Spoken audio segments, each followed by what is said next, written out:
Hola, ¿qué tal? Les saluda el doctor Euler Ferrer Córdoba, desde la distancia, trabajando una asignatura del telebachillerato número 2, que es la materia de filosofía, y que este documental va dirigido principalmente a estos estudiantes que están desde la virtualidad, trabajando desde su casa, y lo vamos a hacer principalmente porque una de las actividades encomendadas de la materia de filosofía en esta etapa es principalmente hablar de la filosofía medieval. Hablar de la filosofía es mostrar el pensamiento en todo su esplendor, en toda su magnitud, pero también es decir qué es lo que estamos viendo desde la óptica del pensamiento medieval. En esta época es caracterizada principalmente a nivel filosófico porque esta preocupación está centrada en un mundo cristiano en el cual Dios es el creador de todo, y la filosofía y la teología principalmente están orientadas a esta dirección. De ahí viene el primer postulado para los estudiantes que están del otro lado de la pantalla viendo que la filosofía, en base a los principios recibidos por la razón humana, que es la teología, con los principios de la revelación, los pensadores de esta época recibieron aportes de la filosofía griega, especialmente por dos grandes maestros como son Platón y Aristóteles, tanto de sus inquietudes como sus enseñanzas de Jesucristo. La filosofía es utilizada para buscar argumentos con los cuales demostrar la existencia de Dios y su revelación a través de sus criaturas. Por ello se ha dicho que la filosofía es una etapa que estuvo al servicio de la teología. Esta época comprende los siguientes periodos. Primero, vamos a recapitular, jóvenes, allá del otro lado de la pantalla, para que vayan escribiendo y redactando este aporte. El pensamiento filosófico cristiano. El cristianismo no es una filosofía principalmente dicha, sino es una religión como tal. Queda expresado en dogmas de la iglesia. Dogma significa fe. Fue fundada por Jesucristo, Hijo de Dios, enviado por Dios Padre como Mesías para salvar al hombre, según habían enunciado los profetas hebreos.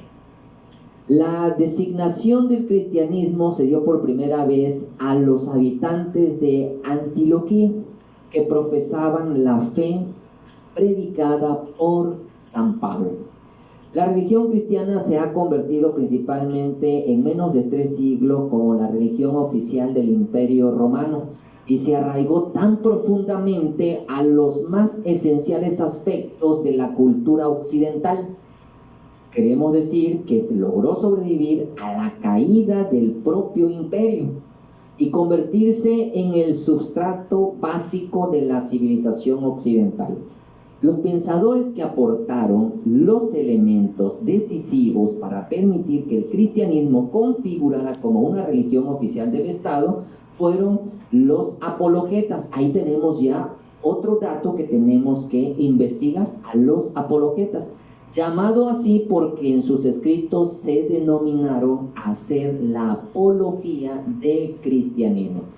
La esencia del cristianismo como religión en su monoteísmo, es decir, un solo Dios, trasciende porque fue creada por la existencia de un solo Dios, que es algo completamente distinto al hombre y al mundo.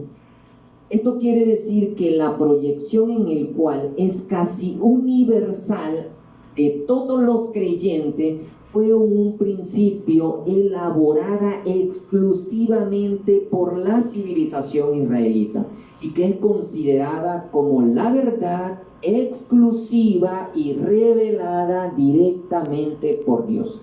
Entonces, en la historia sagrada del pueblo judío se encuentra el núcleo básico de la gestación del cristianismo. Vean, jóvenes, porque es importante que nosotros estemos recapitulando la filosofía medieval desde su extracto, que es la filosofía apologética, desde la concepción de la revelación o el cristianismo. Por eso aquí los filósofos cristianos adoptaron muchas ideas del pensamiento griego. Si ustedes ven en su libro, vamos a encontrar que estas ideas del pensamiento griego fueron ideas de pagana.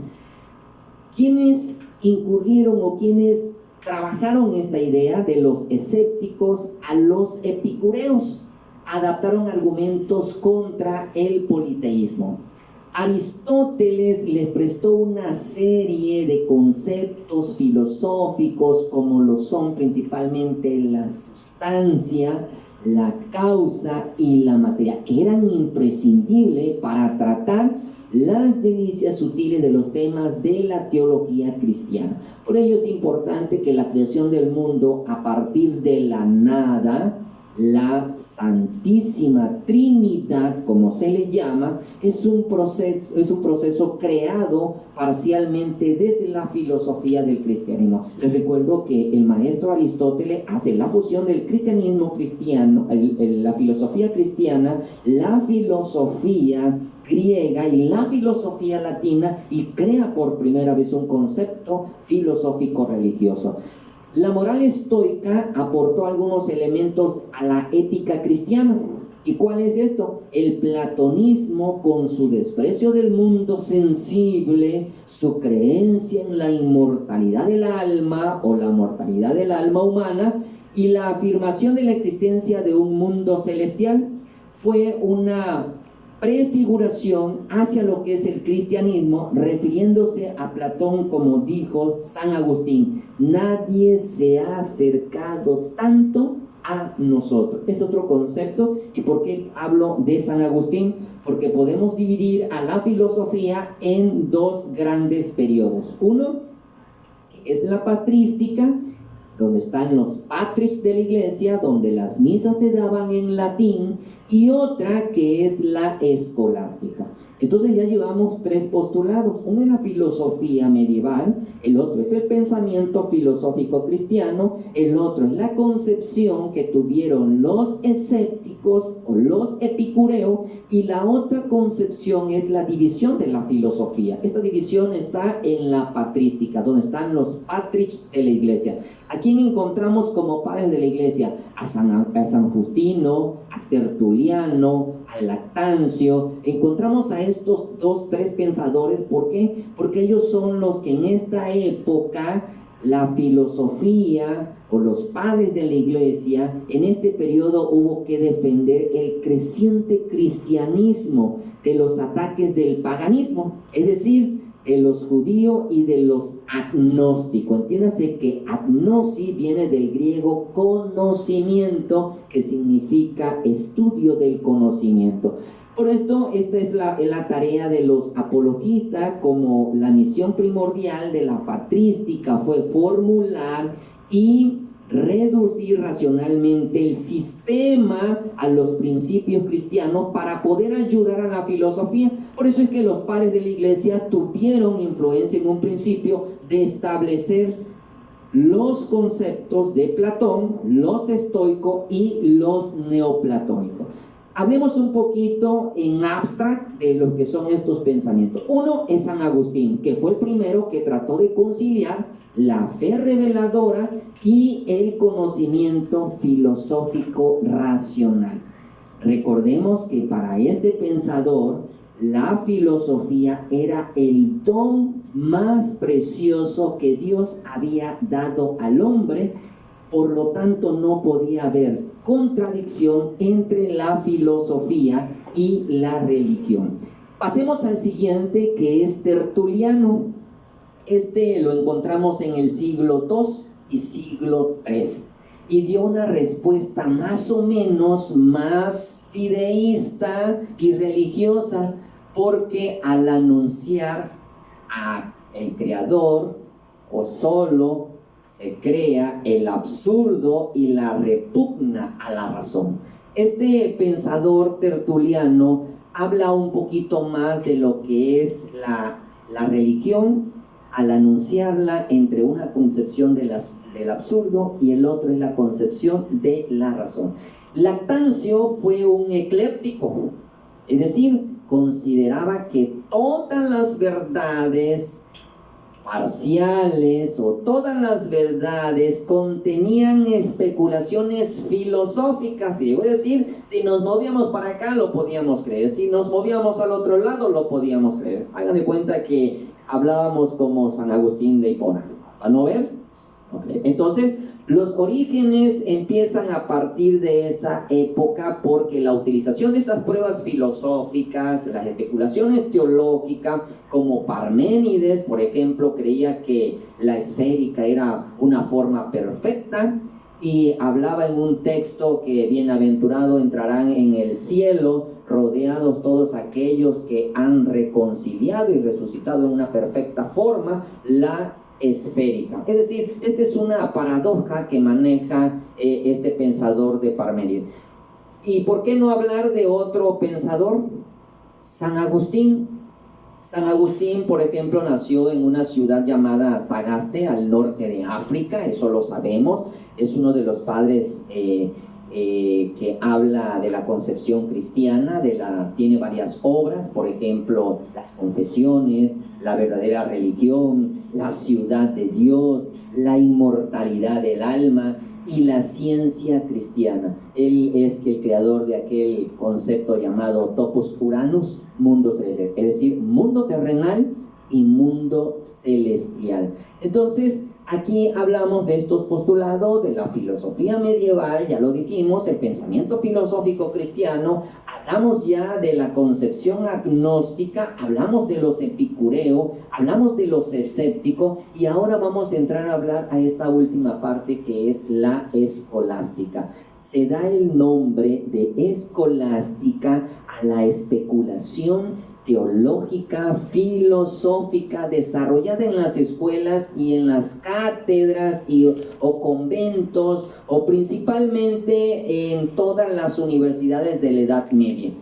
Cuando nosotros hablamos de esta concepción en clase, lo hacíamos principalmente porque es considerada como una clara concepción hacia la filosofía, y tiene varias respuestas o varias propuestas. Una de ellas, por ejemplo, en los primeros siglos de la escolástica hay una subordinación de la filosofía a la teología.